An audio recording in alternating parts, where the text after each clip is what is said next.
সুপ্রিয় ছাত্ররা, আশা করি তোমরা ভালো আছো। আজকে আমরা অনার্স প্রথম বর্ষে তোমাদের অর্গানিক কেমিস্ট্রি চ্যাপ্টার 10 নিয়ে আলোচনা করব। তাহলে তোমাদের অনার্স প্রথম বর্ষ আজকে আমাদের অনার্স ফার্স্ট ইয়ার অর্গানিক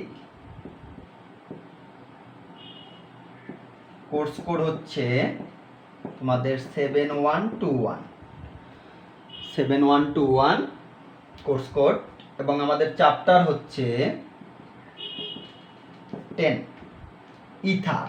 আজকে আমরা আলোচনা করব ইথার নিয়ে। তাহলে আজকে আমাদের আলোচ্য বিষয় হচ্ছে ইথার অ্যান্ড ইপক্সাইড। এই ইথারের অংশটা আজকে আমরা শুরুতে আলোচনা করার চেষ্টা করব। তো আসো আমরা শুরু করি। ইথার কিভাবে গঠিত হয়, আগে যদি ইথারের গঠনটা দেখি আমরা, তাহলে ইথারটা কেমন। ইথার হচ্ছে, তোমরা জানো যে অক্সিজেনের দুই পাশে যে উন্মুক্ত বন্ড আছে, সেখানে কোনো অ্যালকাইল মূলক বা অ্যারাইল মূলক পরস্পর সংযুক্ত হয়ে ইথার অণু গঠন করতে পারে। তাহলে ইথার হচ্ছে দ্বিযোজী মূলক। এর এই পাশে যদি তুমি একটি অ্যালকাইল মূলক দাও, এ পাশে একটি অ্যালকাইল মূলক দাও, তাহলে সেটা ইথার হবে। এর পাশাপাশি যদি তুমি এটা এদিকে একটি অ্যারাইল মূলক দিতে, এদিকে একটি অ্যারাইল বা ফিনাইল মূলক দিতে, তাহলেও ইথার হতো। এর পাশাপাশি তুমি কি করতে পারতে, ইথারে একদিকে একটি অ্যালকাইল মূলক এবং অপর দিকে একটি অ্যারাইল মূলক, তাতেও ইথার অণু সৃষ্টি হতো। তাহলে ইথার হতে পারে আর ও আর, অথবা এ আর ও এ আর, অথবা আর ও এ আর। এ ধরনের যে যৌগ গঠিত হবে, এ ধরনের গঠন বিশিষ্ট যৌগকে আমরা ইথার বলবো। এবং ইথারের ক্ষেত্রে মূলত তাদের এই অ্যারাইল বা অ্যালকাইল যে কোনো উভয় মূলক তাদের অক্সিজেনের দুপাশে থাকতে পারে। এবং অক্সিজেনের দুপাশে অ্যালকাইল বা অ্যারাইল মূলক আছে, এই অক্সিজেনটাকে আমরা বলি ইথারীয় অক্সিজেন।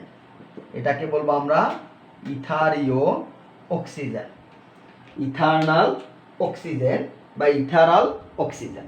তাহলে ইথারের গঠনটা হবে এরকম: অক্সিজেন দুই পাশে তোমার দুটি অ্যালকাইল মূলক, অথবা দুটি অ্যারাইল মূলক, অথবা একটি অ্যালকাইল একটি অ্যারাইল, অথবা একটি অ্যালকাইল একটি অ্যারাইল হবে। এরকম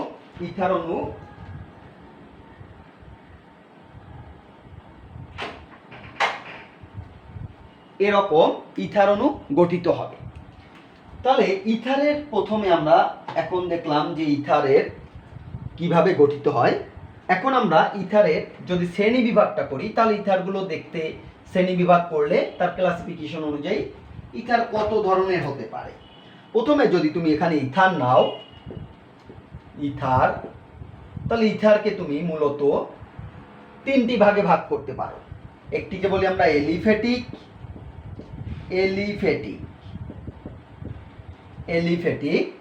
আরেকটি কি বলবো অ্যারোমেটিক। একটি হবে এলিফ্যাটিক, আরেকটি হবে অ্যারোমেটিক। আরেকটি বিশেষ ধরনের ইথারকে আমরা বলি ক্রাউন ইথার। আরেকটি বিশেষ ধরনের ইথার আছে, সেটা হচ্ছে ক্রাউন ইথার। তাহলে আমাদের ইথার এলিফ্যাটিক হতে পারে, অ্যারোমেটিক হতে পারে, ক্রাউন ইথার হতে পারে। এলিফ্যাটিক ইথার দুই অক্সিজেনের দুপাশে যদি দুটি অ্যালকাইল মূলক হয়, তাহলে সেটাকে এলিফ্যাটিক ইথার বলি। এটাকে আমরা ওপেন চেইন বা মুক্ত শিকল এলিফ্যাটিক ইথার বলতে পারি। মুক্ত শিকল বা ওপেন চেইন এলিফ্যাটিক ইথার। আর যদি ইথারটা এভাবে ওপেন চেইন না হয়ে এরকমও গঠন হতে পারে, দেখো এরকমও গঠনের হতে পারে, তখন তাকে আমরা বলবো চাক্রিক এলিফ্যাটিক ইথার। তখন তার নাম হবে চাক্রিক এলিফ্যাটিক ইথার, সাইক্লিক এলিফ্যাটিক ইথার। তাহলে এলিফ্যাটিক ইথারকে তুমি এভাবে দুটি ভাগে ভাগ করতে পারো। একটি হচ্ছে ওপেন চেইন, আর একটি হচ্ছে সাইক্লিক। অ্যারোমেটিক ইথারে তুমি কি করতে পারো, অ্যারোমেটিকে ইথারের যে অক্সিজেন দুপাশে যদি দুটি অ্যারাইল বা ফিনাইল মূলক নাও, তুমি মনে করো দুপাশে দুটি তুমি বেনজিন বলয় নিয়েছো, তাহলে ইথারটা গঠিত হবে এভাবে, গঠিত হবে অথবা আমি এক পাশে একটি অ্যালকাইল বা অ্যালকাইল নিব, অপর পাশে একটি অ্যারাইল নিব, তাহলে ইথারটা গঠিত হতে পারে। তাহলে এই দুটাই অ্যারোমেটিক শ্রেণীর হবে, এই দুটাই হবে অ্যারোমেটিক শ্রেণীর ইথার। দেখো এই দুটাই হবে অ্যারোমেটিক শ্রেণীর ইথার। তাহলে এই ইথারটাকে আমরা বলবো সরল ইথার, অ্যারোমেটিক সরল ইথার। এটাকে বলবো মিশ্র ইথার। তাহলে এই ইথারটা হচ্ছে আমার মিশ্র ইথার, মিশ্র ইথার, অ্যারোমেটিক মিশ্র ইথার। এটা হবে আমার অ্যারোমেটিক সরল ইথার, এটা হবে আমার অ্যারোমেটিক সরল ইথার। তাহলে আমার এই অ্যারোমেটিক ইথারও আবার দুই প্রকার, একটা হচ্ছে সরল ইথার, আরেকটি হচ্ছে মিশ্র ইথার। তাহলে তোমরা কি পেলে? ইথার দুটা ভাগ আছে, দুটা ভাগের মধ্যে তার একটি হচ্ছে এলিফেটিক, একটি অ্যারোমেটিক। এলিফেটিকের দুটি ভাগ, একটি মুক্ত শিকল, একটি বদ্ধ শিকল, ওপেন চেইন, সাইক্লিক। অ্যারোমেটিকের দুটি, একটি সরল আর একটি মিশ্র, একটি সরল আর একটি মিশ্র। ক্রাউন ইথার এক বিশেষ ধরনের ইথার, সেটা নিয়ে আমরা একটু পরে আলোচনা করব, ক্রাউন ইথার নিয়ে। তাহলে এই ক্রাউন ইথার নিয়ে আমরা পরে আলোচনা করব। তাহলে এলিফেটিক ইথারের এই যে তোমার ওপেন চেইন আর সাইক্লিক, মূলত আমরা ইথার এই এলিফেটিকটাই পড়বো। তোমাদের অ্যারোমেটিক ইথার আমাদের পড়ার এখানে তোমাদের সিলেবাসের অংশের বহির্ভূত, এটা দরকার নেই। তাহলে এলিফেটিক ইথারে যে ওপেন চেইন আর সাইক্লিক, এই সাইক্লিকটাকে আমরা বলি ইপক্সাইড, এই সাইক্লিকটাকে আমরা বলি ইপক্সাইড, ইপক্সাইড। তাহলে সাইক্লিকটাকে আমরা বলবো ইপক্সাইড। তাহলে ইপক্সাইড কাকে বলে? প্রশ্ন হচ্ছে এটা, ইপক্সাইড আমরা কাকে বলবো? তাহলে ইপক্সাইড বললো যে 3 সদস্য বিশিষ্ট চক্রাকার ইথার, 3 সদস্য বিশিষ্ট চক্রাকার ইথারকে আমরা ইপক্সাইড বলবো। তাহলে আমাদের চ্যাপ্টারটার নাম ছিল ইথার এবং ইপক্সাইড। তাহলে আমরা ইথার এবং ইপক্সাইড যদি বলি, তাহলে ইপক্সাইড হচ্ছে আমার 3 সদস্য বিশিষ্ট চক্রাকার ইথার। তাহলে 3 সদস্য বিশিষ্ট চক্রাকার ইথারটা হতে পারে এরকম: ইথিলিন অক্সাইড, যেটাকে তোমরা যে নামে চেনো ইথিলিন অক্সাইড। তাহলে ইথিলিন অক্সাইড তোমার হচ্ছে একটি ইপক্সাইড, ইথিলিন অক্সাইড। এখন তুমি এটাকে, এই হাইড্রোজেনটাকে অন্য অ্যালকাইল মূলক দ্বারা প্রতিস্থাপিতও করে দিতে পারো। দেখো একটা মিথাইল মূলক দ্বারা আমি প্রতিস্থাপিত করে দিলাম, তাহলে এটাও কিন্তু ইপক্সাইড হবে, এটাও একটা ইপক্সাইড হবে। তাহলে এই ইপক্সাইডটাকে আমরা বলবো 1,2 ইপক্সি প্রোপেন। এটাকে তখন ইপক্সি প্রোপেন হিসেবে চিহ্নিত করা হলো বা নামকরণ করা হলো। এভাবে ইপক্সাইডগুলো গঠিত হয়, এভাবে ইপক্সাইডগুলো গঠিত হয়। ইপক্সাইডের আমরা এর পরবর্তীতে ইপক্সাইড যখন পড়ব তখন তার সংশ্লেষণগুলো পড়ে নিব। এখন আসো ইথারের কিছু ফিজিক্যাল প্রপার্টিজ দেখি আমরা। ইথারের ফিজিক্যাল প্রপার্টিজগুলোর মধ্যে উল্লেখযোগ্য যদি আমরা বলি, অক্সিজেন, অক্সিজেনের উভয় পাশে মনে করো দুটি মিথাইল আছে, তাহলে এটাকে তুমি বলতে পারো ডাইমিথাইল ইথার। এটাকে তুমি বলতে পারো, এটাকে তুমি বলতে পারো ডাইমিথাইল ইথার। তাহলে এই ডাইমিথাইল ইথারের যদি আমরা অন্যভাবে একে নামকরণ করতে পারি, ডাইমিথাইল ইথারকে আমরা অন্যভাবেও নামকরণ করতে পারি। নাম সেটা এটুকু হচ্ছে তোমার মিথক্সি, এটুকু হচ্ছে মিথেন, এটাকে মিথক্সি মিথেনও বলতে পারি। আমাদের আলোচনার বিষয় সেটা না, এটার তোমার নামকরণের অংশে শিখছো অবশ্যই। তাহলে ডাইমিথাইল ইথারে কিভাবে বন্ধনটা গঠিত হয়, বন্ধনটা যদি তুমি লক্ষ্য করো, তাহলে অক্সিজেন, কার্বন, কার্বন, কার্বনের সাথে 3টি হাইড্রোজেন, এই কার্বনের সাথে 3টি হাইড্রোজেন, এই কার্বনের সাথেও 3টি হাইড্রোজেন, এভাবে বন্ধন তৈরি হলো। তাহলে এই অক্সিজেনের সংকরিত অবস্থা কত আমার? sp3। অক্সিজেনের সংকরিত অবস্থা sp3। এই কার্বনের সংকরিত অবস্থা কত? কার্বনের সংকরিত অবস্থাও sp3। তাহলে অক্সিজেন যদি তার ইলেকট্রন বিন্যাস করি 1s2 2s2 2px 2py 2pz 1 1 1 1s2 2s2 2px 2py 2pz। তাহলে ইথারীয় এই অক্সিজেনের ক্ষেত্রে কি দেখা যাচ্ছে? তার হাইব্রিডাইজেশন sp3, তার মানে একটা s 3টা p, সরি এখানে 2px2 হবে, 2px2। তাহলে তার sp3 যদি হয়, তাহলে sp3 সংকরায়ন একটা s 3টা p, sp3। তাহলে তার দুটো হবে মুক্ত জোড়। দেখো এখানে হাইব্রিডেশনে অংশগ্রহণ করছে, কিন্তু এরা বন্ধনে অংশগ্রহণ করবে না, এই জোড়। তাহলে 4টা sp3 অরবিটাল হবে, 4টা sp3 মধ্যে 2টা sp3 হবে জোড় ইলেকট্রনধারী, 2টা sp3 হবে অযুগ্ম ইলেকট্রনধারী। যারা অযুগ্ম ইলেকট্রনধারী শুধুমাত্র তারাই বন্ধনে অংশগ্রহণ করবে। তাহলে সেই বন্ধনটা হবে দুই দিকে দুই কার্বনের সাথে, তাহলে তার দুটি মুক্ত জোড় থাকবে, তার দুটি মুক্ত জোড় ইলেকট্রন থাকবে ইথারীয় অক্সিজেনের। এবার অক্সিজেনের সংকরিত অবস্থা যখন sp3, তাহলে তার এটা হচ্ছে একটা sp3, এটা একটা sp3। কার্বনও ঠিক একইভাবে তার 4টি সিগমা বন্ড হওয়ার কারণে কার্বনও sp3 সংকরায়ন করে, 1s2 2s2 2s1 2px1 2py1 2pz1। আমি একবারে এক্সাইটিং স্টেটে তাকে নিয়ে গেলাম, এক্সাইটিং স্টেটে তার 2s থেকে 2pz একটা ইলেকট্রন দিয়ে দিল, তাহলে তার সংকরিত অবস্থাটা হবে sp3।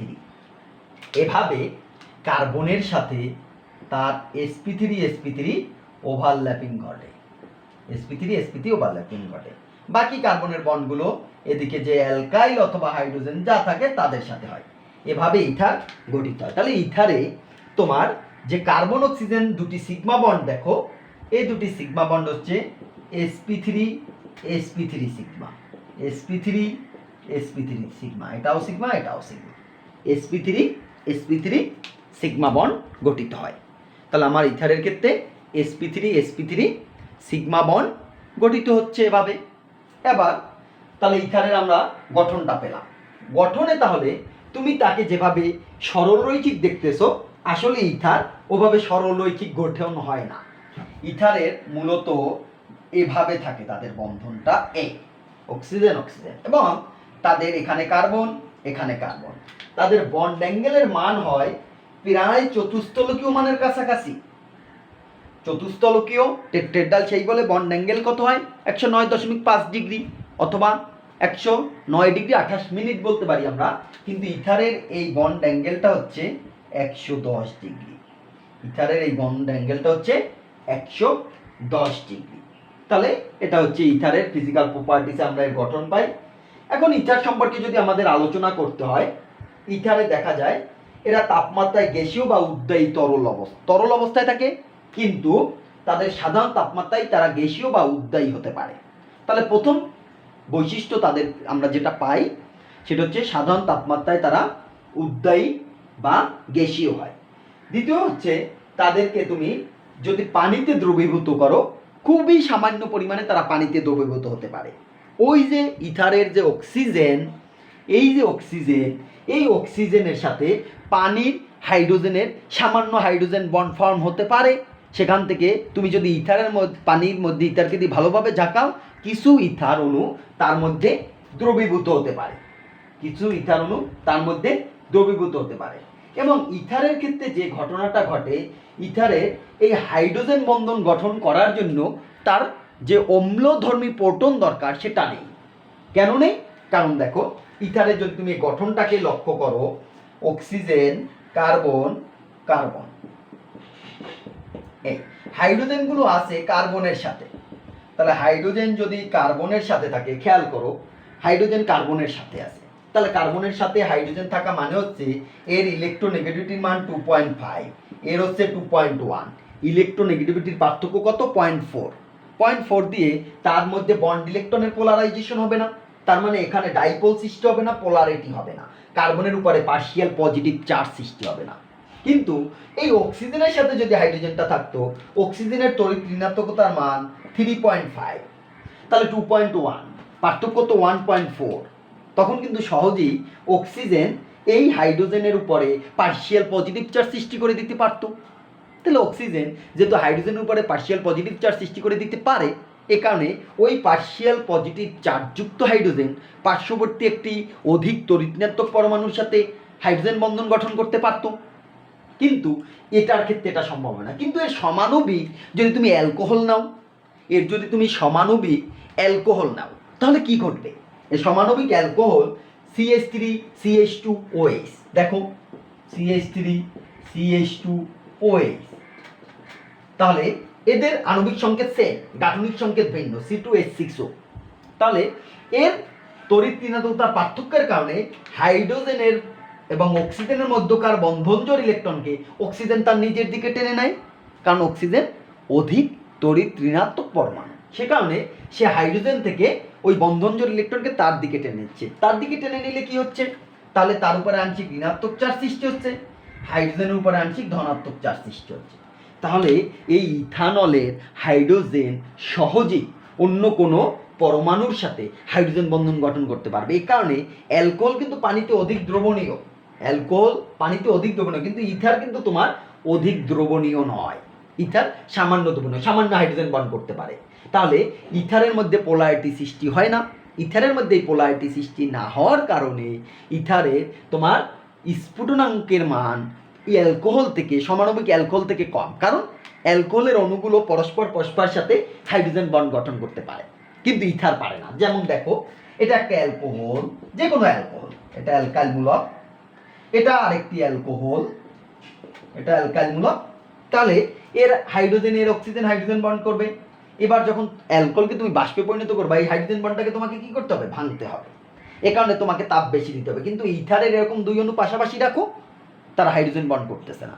এ কারণে ইথারের সমাণবিক ইথারের গলনাঙ্ক স্ফুটনাঙ্কের মান তোমার অ্যালকোহল অপেক্ষা কম হয়, অ্যালকোহল অপেক্ষা কম হয়।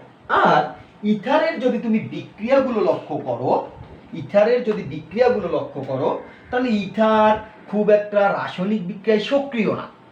ইথার খুব একটা রাসায়নিক বিক্রিয়ায় সক্রিয় না। সক্রিয় না হওয়ার কারণ কি, এটা যদি আমরা চিন্তা করি, সক্রিয় না হওয়ার কারণ কি? কারণ তুমি যতগুলো জৈব যৌগ আছে তাদের মধ্যে দেখবা ইথারকে অন্যতম নিষ্ক্রিয় যৌগ হিসেবে ব্যবহার করা হয়। ইথারের ব্যবহারই হচ্ছে একটা নিষ্ক্রিয় মাধ্যম তৈরি করার জন্য। তার কারণ কি, ইথার কেন নিষ্ক্রিয়তা প্রদর্শন করে সেটা আমরা একটু দেখবো। এখানে অক্সিজেন, এখানে মনে করো আছে মিথাইল, এখানে আছে মিথাইল। এবার মিথাইলগুলো তোমাকে এটা বেসিক অর্গানিকের মধ্যে পড়তে হবে। মিথাইলগুলোর ক্ষেত্রে বা অ্যালকাইলগুলোর ক্ষেত্রে তারা কি করে, তারা এই সিগমা বন্ড ইলেকট্রনকে আকর্ষণ করে না বিকর্ষণ করে? তারা সিগমা বন্ড ইলেকট্রনকে বিকর্ষণ করে। তাহলে বিকর্ষণ করলে সে কি করে, সিগমা বন্ড ইলেকট্রনকে এদিকে ঠেলে দিচ্ছে। এটাকে বলি আমরা প্লাজা ইফেক্ট, ধনাত্মক আবেশিত ফলাফল। এই মিথাইলগুলোকে সিগমা বন্ড ইলেকট্রনকে এদিকে ঠেলে দিচ্ছে, তাহলে এটাও প্লাজা ইফেক্টধারী গ্রুপ, এটাও ধনাত্মক আবেশিত ফলাফল দেখায়। তখন এই মিথাইল এদিকে ইলেকট্রন ঠেলতেছে, এও ঠেলতেছে। অক্সিজেনের এই বন্ধনগুলো, অ্যালকাইল এবং অক্সিজেনের বন্ধনগুলো ইলেকট্রন ঘনত্ব স্বাভাবিক থেকে বেশি, স্বাভাবিক থেকে তখন বেশি হয়ে যায়। তখন এই বন্ধনটা খুব দৃঢ় বন্ধনের ন্যায় আচরণ করে, খুব দৃঢ় বন্ধন। দৃঢ় বন্ধন হওয়ার কারণে এই বন্ডটাকে তুমি ভাঙতে তোমাকে বেশি শক্তি প্রয়োগ করতে হবে, ভাঙতে বেশি শক্তি প্রয়োগ করতে হবে। এ কারণে ইথার খুব সহজেই অন্যের সাথে রাসায়নিক বিক্রিয়া করে না। এ কারণে ইথার খুব সহজেই অন্যের সাথে রাসায়নিক বিক্রিয়া করে না। এটা হচ্ছে ইথারের নিষ্ক্রিয়তার কারণ। আর একটা, যদি স্যার অ্যারোমেটিক হয় তাহলে কি হচ্ছে?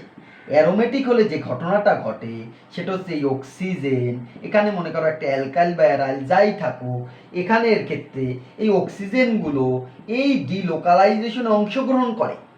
অর্থাৎ বেঞ্জিনের যে ডিলোকালাইজেশন হতো, তোমরা নিশ্চয়ই বেঞ্জিনের ডিলোকালাইজেশন পড়ছো, সেই ডিলোকালাইজেশনে অক্সিজেন মুক্তজোড় ইলেকট্রন দিয়ে তার ওই ডিলোকালাইজেশনে অংশগ্রহণ করে। অংশগ্রহণ করলে এই বন্ডটা মজবুত হয়ে যায়, এটা দ্বিবন্ধনের চরিত্র লাভ করে।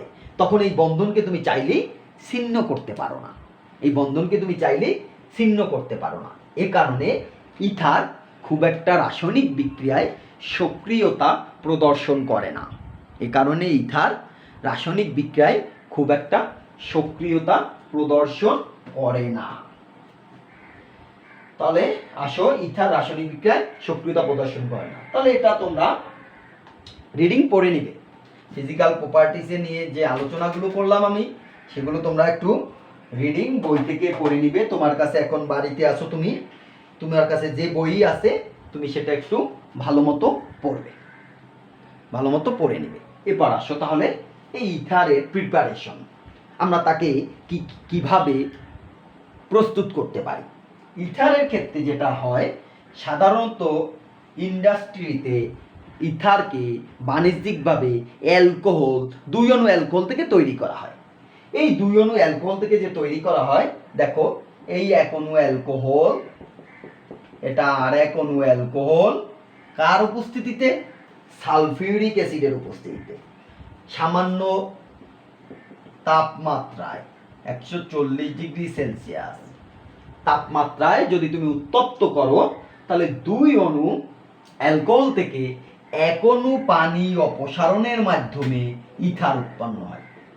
এভাবে আমরা বাণিজ্যিক ক্ষেত্রে ইথারকে উৎপন্ন করে থাকি।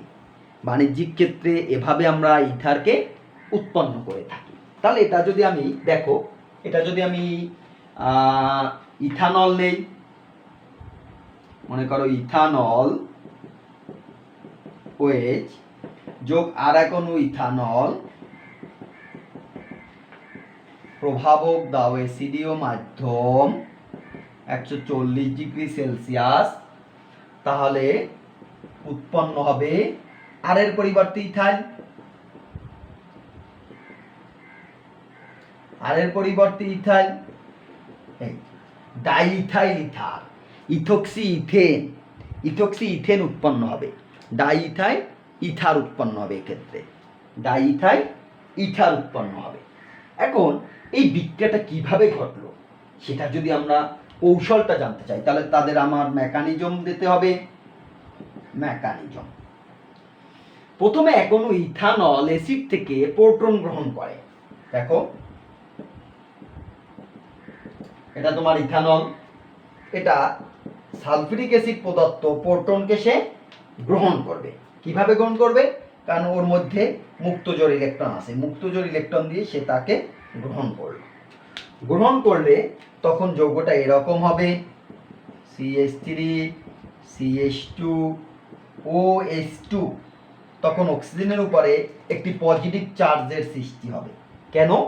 কারণ অক্সিজেন তো মুক্তজোড় ইলেকট্রন দান করছিল, কারণ অক্সিজেন মুক্তজোড় ইলেকট্রন দান করছিল। এবার অক্সিজেন মুক্তজোড় ইলেকট্রন দানের ফলে যে পজিটিভ চার্জ সৃষ্টি হলো, সে পজিটিভ চার্জ অক্সিজেন তো নিজের উপরে রাখবে না। কেন? তার তো তড়িৎনেত্রক ধর্ম, সে তো তার গায়ে শক্তি বেশি, সে আস্তে করে কার্বনের সাথে বন্ধনজোড় ইলেকট্রন টেনে নিয়ে ওর সাথে সম্পর্ক ছিন্ন করে দেবে, ছিন্ন করে পানি হিসেবে অপসারিত হয়ে যাবে। তাহলে কি হচ্ছে দেখো, তাহলে থাকতেছে তোমার CH3 CH2 আর পানি। এবার এই কার্বন, এই বন্ধনজোড় ইলেকট্রন ছিল 2 জনা, কার্বন আর অক্সিজেনের, অক্সিজেন বন্ধনজোড় ইলেকট্রন নিয়ে নিল, তাহলে কার্বন বঞ্চিত হলো। তাহলে কার্বনের উপরে তুমি কেমন চার্জ সৃষ্টি হবে? ধনাত্মক চার্জ সৃষ্টি হবে। কার্বনের উপরে ধনাত্মক চার্জ সৃষ্টি হবে, অর্থাৎ এটা কার্বোক্যাটায়ন তৈরি হয়ে গেল, এটা কার্বোক্যাটায়ন তৈরি হয়ে গেল, কার্বনিয়াম আয়ন তৈরি হয়ে গেল, কার্বোক্যাটায়ন বা কার্বনিয়াম আয়ন। এবার এই যে কার্বোক্যাটায়নটা তৈরি হলো, এর সাথে অপর যে 1 অণু ইথানল আছে, ওই ইথানলের যে অক্সিজেনে মুক্তজোড় ইলেকট্রন আছে, ওই মুক্তজোড় ইলেকট্রন দিয়ে সে কি করবে? ওই কার্বনকে আকর্ষণ করবে। এভাবে সে মুক্তজোড় ইলেকট্রন দিয়ে তার সাথে আকর্ষণ করবে। এবার যখন তার সাথে সে এই মুক্তজোড় ইলেকট্রন দিয়ে আকর্ষণ করলো, তখন যৌগটার গঠন এমন হয়ে গেল, এটা হচ্ছে CH3 CH2, এটা হচ্ছে O, এটা CH2, এটা CH3, অক্সিজেনের সাথে একটা হাইড্রোজেন, আর অক্সিজেন আবার মুক্তজোড় ইলেকট্রন দান করছে, তাহলে অক্সিজেন উপরে ধনাত্মক চার্জ সৃষ্টি হবে, অক্সিজেন উপরে ধনাত্মক চার্জ সৃষ্টি হবে। কিন্তু অক্সিজেন কি করবে? ধনাত্মক চার্জকে তার উপরে কি সে মেনে নিবে? না, অক্সিজেন তার উপরে সৃষ্ট ধনাত্মক চার্জকে সে মেনে নেবে না। তখন সে কি করবে? তার শক্তি প্রয়োগ করে হাইড্রোজেনের থেকে সিগমা বন্ড ইলেকট্রন জোড় টেনে নিয়ে, অর্থাৎ ওর সাথে হাইড্রোজেনের যে বন্ধন ছিল, সেই বন্ধন থেকে সিগমা বন্ড ইলেকট্রন জোড় টেনে নিয়ে তার সাথে সম্পর্ক ছিন্ন করে ফেলবে। তাহলে এই হাইড্রোজেনটা কি হবে? এই হাইড্রোজেনটা ইলেকট্রন বঞ্চিত হয়ে অপসারিত হবে, হাইড্রোজেনটা ইলেকট্রন বঞ্চিত হয়ে অপসারিত হবে। তাহলে দেখো পরের ধাপে কি হচ্ছে, তাহলে তার পরের ধাপে এই পজিটিভ চার্জ প্রশমিত হয়ে গেল, হাইড্রোজেন প্রোটন হিসেবে অপসারিত হয়ে গেল। তাহলে CH3 CH2O CH2 CH3 যোগ প্রোটন। যোগ প্রোটন। তাহলে এই হচ্ছে ইথার সংশ্লেষণ, যেটা আমরা বাণিজ্যিকভাবে করি তার মেকানিজম। এটা তোমরা অবশ্যই পড়বে, ইথার উৎপাদনের কৌশল। আশা করি তোমরা সকলে বুঝতে পারছো। এর পরবর্তীতে আমরা আরেকটা পদ্ধতিতে ইথারকে শনাক্ত করব, এটা তোমরা ভালো মতো একটু দেখে নাও। এরপরে যে পদ্ধতিতে আমরা, সেটা হচ্ছে উইলিয়ামসন ইথার সংশ্লেষণ। এটা তোমরা অবশ্যই পড়ে থাকবে, নাম শুনছো, উইলিয়ামসন ইথার সংশ্লেষণ।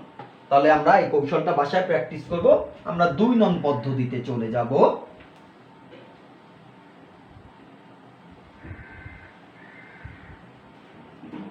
উইলিয়ামসন ইথার সংশ্লেষণ। উইলিয়ামসন ইথার সংশ্লেষণ কিভাবে হয়?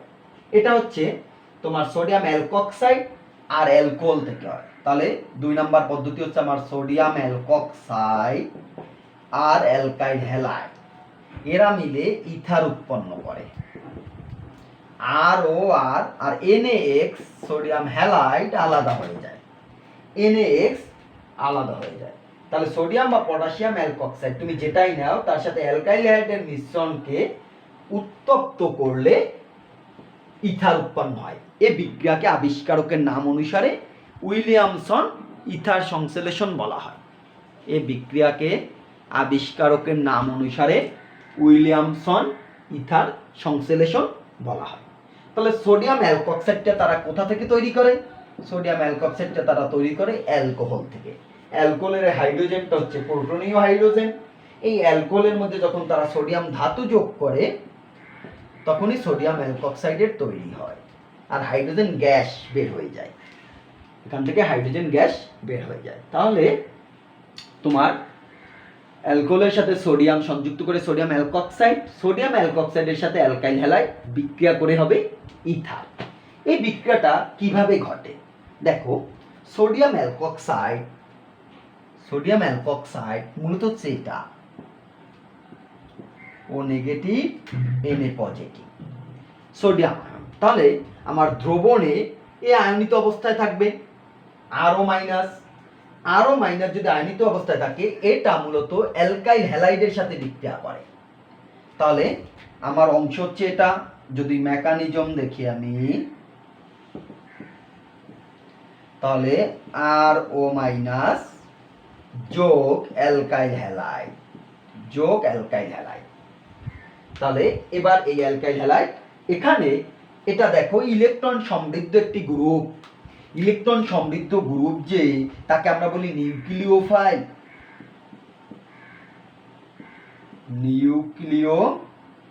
তাহলে এটা হচ্ছে নিউক্লিওফাইল। তাহলে কি হবে? নিউক্লিওফাইল এটা এই যে হ্যালোজেন, সে সিগমা বন্ড ইলেকট্রনকে নিজের দিকে টেনে নিবে অ্যালকাইল গ্রুপগুলো থেকে। কেন? কারণ তার তড়িৎচুম্বকত্ব ধর্ম আছে। তখন এই অ্যালকাইল মূলকটা ইলেকট্রন বঞ্চিত হতে যাচ্ছে যখন, তাহলে তার উপরে পজিটিভ চার্জ, ওর উপর নেগেটিভ চার্জ সৃষ্টি হবে। তখনই এই নিউক্লিওফাইল ওকে আক্রমণ করবে, কারণ অ্যালকাইল মূলকের উপরে পজিটিভ চার্জ সৃষ্টি হচ্ছে। দেখো, অ্যালকাইল মূলকের উপরে যখন পজিটিভ চার্জ সৃষ্টি হচ্ছে, তখন ওই যে নিউক্লিওফাইল, যে অ্যালকক্সাইড আয়ন, তার তো ইলেকট্রন সমৃদ্ধ, তার তো ইলেকট্রন আছে, সে ওই ইলেকট্রন দিয়ে ওকে বলবে যে তুমি আমার ইলেকট্রন নিয়ে আমার সাথে বন্ধনে আবদ্ধ হও। তাহলে ওকে ইলেকট্রন দিয়ে ওর সাথে বন্ধনে আবদ্ধ হবে, আর এটা অপসারিত হয়ে যাবে। তাহলে তারা একটা অবস্থান্তর অবস্থায় একটা পরিণত হয়। অবস্থান্তর অবস্থাটা কেমন দেখো, RO R.R.X, এটাকে অন্তর্বর্তী অবস্থা আমরা বলতে পারি, বা অবস্থান্তর অবস্থা বলতে পারি। এটা ইলেকট্রন দান করছে, এখনো পুরোপুরি দান করে না, আংশিক ঋণাত্মক। এটাও পুরোপুরি নিতে পারে না, এর উপরেও আংশিক ঋণাত্মক, ডেল মাইনাস। অবস্থান্তর অবস্থার সৃষ্টি হয়। পরবর্তী ধাপে গিয়ে তারা যৌগ তৈরি করে, ROR, আর X মাইনাস হিসাবে হ্যালোজেনটা চলে যায়। তাহলে বিষয়টা কি আসলে? বিষয়টা হচ্ছে এই নিউক্লিওফাইল দ্বারা হ্যালোজেনটা প্রতিস্থাপিত হয়ে গেল। তাহলে রিঅ্যাকশনটা হচ্ছে সাবস্টিটিউশন, প্রতিস্থাপন। কার দ্বারা ঘটলো? নিউক্লিওফাইল দ্বারা। তার মানে নিউক্লিওফিলিক সাবস্টিটিউশন। তোমরা অবশ্যই এটা পড়ছো অ্যালকাইল হ্যালাইডে, নিউক্লিওফিলিক সাবস্টিটিউশন। বিক্রিয়াটা তোমার কয় ধাপে ঘটলো?